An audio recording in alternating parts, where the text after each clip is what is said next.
இன்றைக்கி என் ஹஸ்பண்டுக்கு லீவுங்கிறதால சிக்கன் பிரியாணி செஞ்சு தர சொல்லி கேட்டுகிட்டே இருந்தாங்க. நானும் இது வரைக்கும் ட்ரை பண்ணதில்ல. சரி ஓகே இவங்கள வச்சு ட்ரையல் பார்த்துடலாம் இன்றைக்கி அப்படின்னு சொல்லிட்டு நானும் போய் சிக்கனை வாங்கிட்டு வர சொல்லிட்டேன். பிரியாணி செய்கிறதுக்கு சிக்கன் வாங்கிட்டு வான்னு சொன்னால் பிரியாணி முன்ன பின்ன சாப்பிட்டதே இல்லாத மாதிரி குட்டி குட்டி பீசஸாக சிக்கனை கட் பண்ணி வாங்கிட்டு வந்துட்டாங்க.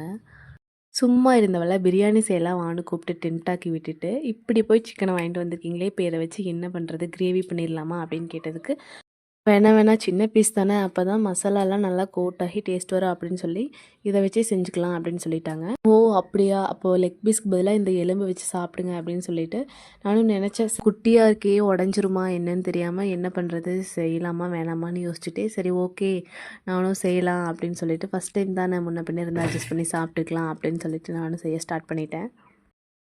செஞ்சது குவான்டிட்டி பார்த்தா ஒரு 2, 3 பேர் சாப்பிட்ற அளவுக்கு தான் செஞ்சுருந்தேன். ஏன்னா நம்ம ரிஸ்க் எடுக்க வேணாம், கொஞ்சம் கிரேவியும் பண்ணிடலாம். ஒரு வேளை இது நல்லா இல்லைன்னா கூட அதை வச்சு சாப்பிட்டுக்கலாம் அப்படின்னு சொல்லி, பெரியவங்க எல்லாம் எங்கள் வீட்டில் சாப்பிட மாட்டாங்க. பிரியாணி தக்காளி சாப்பாடு மாதிரி இருக்குது, எனக்கு வேணாம் அப்படின்னு சொல்லிடுவாங்க. ஸோ அதனால் அவங்களுக்கு தனியாக கிரேவி பண்ணியாச்சு. அப்புறம் ரைஸ் வந்து நாங்கள் சீரக சம்பா ரைஸ் தான் நாங்கள் இப்போ யூஸ் பண்ணியிருந்தோம். ஆனால் எனக்கு வந்து பாஸ்மதி ரைஸில் செஞ்சது வந்து இன்னுமே ரொம்ப பிடிக்கும். பிரியாணினா எனக்கு பாஸ்மதி ரைஸ் தான். சீரக சம்பா எனக்கு சாப்பிடுவேன், ஆனால் பிடிக்காது அந்த அளவுக்கு. பாஸ்மதினா ஓகே.